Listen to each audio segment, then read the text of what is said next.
in the second row, the Folgers Coffee Chevrolet car 25, Tim Richmond from Ashland, Ohio. Some headway out there. Here he's alongside Richmond as he come off turn 4. And he is trying to move into 7th position. Right now, Tim Richmond is in 7th and Darrell Waltrip in 8th, but Waltrip on the outside running door handle to door handle with Tim Richmond. They come off the second corner and go down the back stretch, and Darrell Waltrip does move into 7th position. Now Terry Labonte wants to pass Tim Richmond. What Tim Richmond needs is a caution flag here in the first 10 laps. Something is just not exactly the way it was all week long, and particularly yesterday when they qualified. By the way, Richmond has come into the pits as we speak. He slides to a halt, and they go to work on the car. We go to Jack Arute. Again, some tire problems with the Tim Richmond machine. You can see one of the crew members is going through the window, adjusting the switch on the race car, trying to make the tires work better. That would not have been a normally scheduled pit stop, but with the tires causing them these kind of problems early on, they said, get in and we'll work our way back to the front. Jack Arute can check with the crew. I'm speculating that Tim Richmond did not have a flat tire or a tire problem. That car was simply so loose that he needed to stop, get on tires, and make that chassis adjustment. We saw that fellow reach in the left rear of that car. It seemed like he turned that boat for a long, long time. Yeah, we have a radio hookup with Tim Richmond today. They're going to throw the green flag right away. Let's try. Tim Richmond, this is ESPN Control. Do you read me? Yeah, go ahead. I got you loud and clear. What was wrong with the car to begin with? I don't know. I wish I did know. It's screwed up. There's no doubt about that. It's not nearly as good as it was. Well, last practice, all right. We've got the green here. We're going to go on. We're going to see if it's any better now. I don't know what the problem could be. Something different than it was yesterday at the last practice. We're going to try to make it lap, but we've got a good enough.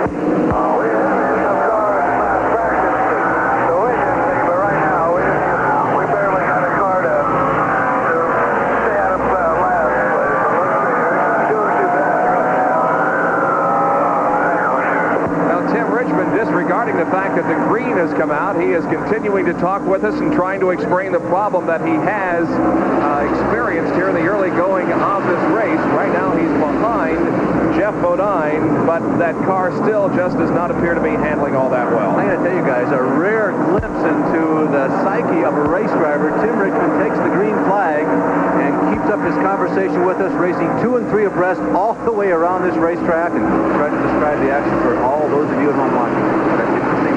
That was most impressive, I'll tell you that. I can't imagine him running a complete green flag lap while talking to us. As we can see, time pass Dale Earnhardt and take the lead at a Winston Company event. There's a spin down in turns 1 and 2. Tim Richmond is in the infield in turn number 2, and this will bring out our second caution of the day. Tim pulls away after having gotten down in the infield there, but this brings out the caution, and we'll see what happens with the leaders. Will they come in for another pit stop? Timmy has got to be laboring very, very hard. He got that very early race deficit, and I'm sure he's trying to make it up and talk about running right up to the competitive edge. I can assure you, knowing Timmy's personality and his real love of true racing, he is going for it, and maybe that contributed to that incident there. Once the leader comes in or once your man comes in, you pretty much have a preconceived notion. And here's a replay of Tim Richmond's problem. What's happened, he tried to get underneath Mike Waltrip. He tried to cut underneath Waltrip, and it looked like maybe there wasn't enough room for there, and he spins the car. Jack Arute is down in the pits with the 25 car. Jack? Benny, they've elected to put all 4 new Goodyear tires on. They also adjusted on the left rear screw jack, adding wedge to the race car, so they're still chasing the handle on this one. That's the spot that they adjusted so dramatically the first time I saw him in the pits was the left rear of the car. So they're still adjusting on that one bolt. You know, Benny, so much has been written about Tim Richmond and his personality, which at best can easily be described as dynamic. But I really thought that when he stopped his car to congratulate his former crew chief, Barry Dodson, after his and Rusty Wallace's win at Bristol earlier this year, it revealed an awful interesting insight to one side of Tim Richmond's personality. I thought it was one of the warmest moments of this year so far in all of racing. Well, I think he was a pretty decent guy. Let's try to talk with Tim again here before the green comes out, Benny. Tim Richmond, this is Benny Parsons up at ESPN.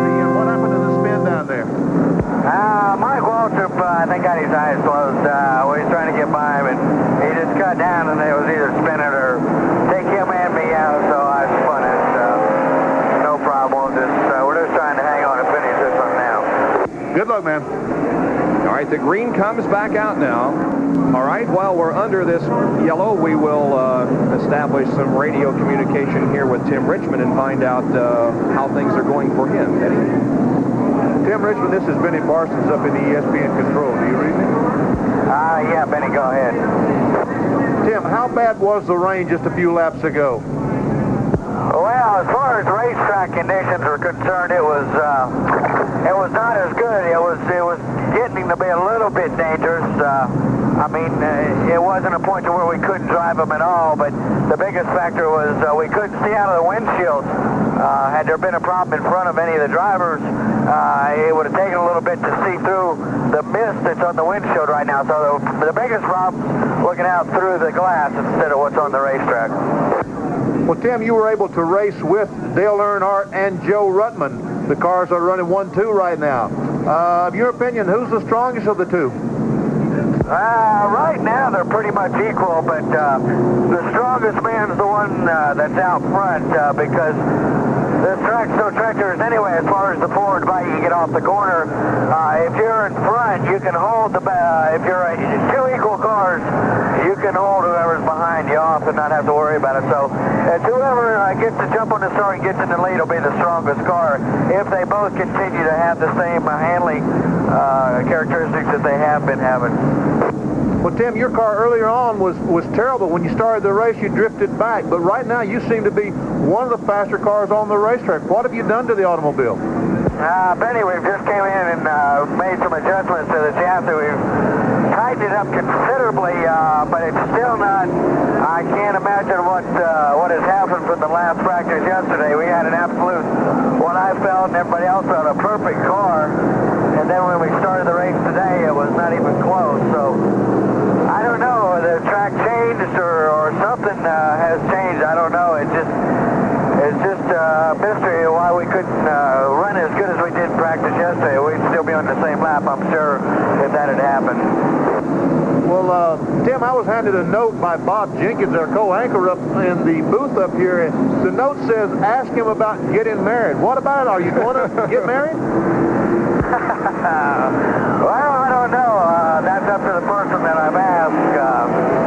Benny, we won't know until the time comes. We could get a yay, we could get a nay. We'll just have to wait and see. Right now, there's no plans. There's just been the big question, man. Okay. But you have asked if a lady to marry you. Is that correct? Yeah, that is correct. We're waiting on the answer. You never know. It might come tomorrow, a good answer, and you never know. It might come 20 years from now. We never know. Or it may never come. Thanks, Tim. Good luck. Roger. Thank you. So one of the world's most eligible bachelors may be tying the knot here before long. Tim Richmond, car number 25. Right ahead of Rusty on the racetrack is Tim Richmond, and we have been successful in our conversations with Richmond earlier in the race. Tim Richmond, Benny Parsons up in ESPN. Do you read us? Talking to us. Tim, this is Benny Parsons. Do you read me? Yeah, Benny, go ahead. Well, NASCAR says you're going to go back racing in about 3 laps. The racetrack okay? Yeah, Benny, the track seems to be not holding the rain at all. As much as it's rained, I would figure some places has been wet enough to where you probably couldn't race. This place don't seem to be holding. It seems to be evaporating once it gets down to the track. So it will be okay, and it'll be a whole lot better if I get this one of these 2 laps I'm down on the restart. 135 laps to go. Can you go the rest of the way, or are you planning on going the rest of the way? Yeah, if it goes green all the way through, Benny, we will try to go unless we obviously run out of fuel. But right now we think we can go.